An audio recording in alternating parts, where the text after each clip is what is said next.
Graça e paz, eu sou o pastor Márcio e eu quero fazer uma reflexão com você no primeiro capítulo do livro de Neemias. Neemias capítulo 1, eu não vou ler todo o capítulo porque é um capítulo bem extenso, mas apenas as partes em que, na medida em que eu for expondo na sequência, eu vou lendo com você. Nós vamos ler apenas o verso 1 até o verso 4, que diz assim: As palavras de Neemias, filho de Acalias. No mês de Quisleu, no ano 20º, estando eu na cidadela de Suzã, veio Anani, um de meus irmãos, com alguns de Judá.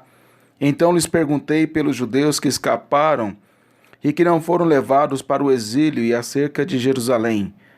Disseram-me, os restantes que não foram levados para o exílio e se acham lá na província, estão em grande miséria e desprezo. Os muros de Jerusalém estão derribados e as suas portas queimadas. Tendo eu ouvido estas palavras, assentei-me e chorei e lamentei por alguns dias e estive jejuando e orando perante o Deus dos céus. O povo de Israel havia sido levado para o cativeiro na Babilônia por causa da sua desobediência. Podemos ver isso conforme o livro de Daniel, que jovens sem defeito e alguns de boa linhagem foram levados ao cativeiro na Babilônia, Daniel capítulo 1, verso 3 a 4.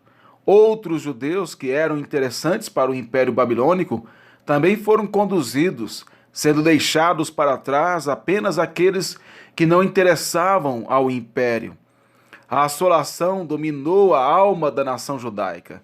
E tudo parecia estar perdido com esta dominação gentílica. No tempo de Neemias, não eram mais os babilônicos que dominavam o mundo, eram os persas. O comando mundial mudou, mas a realidade judaica era a mesma, o cativeiro. Quando nós olhamos para a estrutura do livro de Neemias, nós vemos algumas coisas que precisam ser destacadas para nosso entendimento. A autoria do livro, quem escreveu esse livro, é normalmente aceita como sendo Esdras, o sacerdote. Ele teria escrito primeiro, segundo Crônicas, Esdras e Neemias.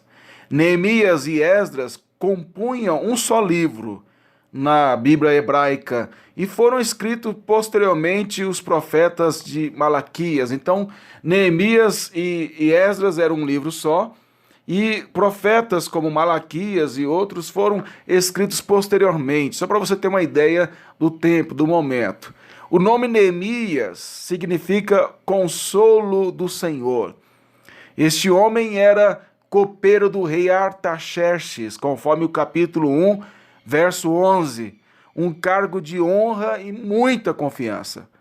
Talvez a gente, ao olhar esse momento, eu abro um parênteses aqui, quando vemos que Neemias era um copeiro do rei, um homem de extrema confiança, ele se importa com a realidade do povo, se compadece, e nós vamos ver isso mais à frente. Isso nos mostra que o fato de alguém ter um cargo de destaque, um status social, não significa que isso dê a ele a justificativa de comodidade na sua realidade. O cargo que Neemias exercia provavelmente tinha destaque por causa da rainha Ester, que era madrasta do rei Artaxerxes. Isso tudo pode estar relacionado nessa posição, além do fato que Neemias era também alguém realmente muito dedicado, assim como Daniel foi durante o Império Babilônico. Quando a gente olha para a divisão do livro, podemos dizer que o livro de Neemias está dividido em duas principais partes.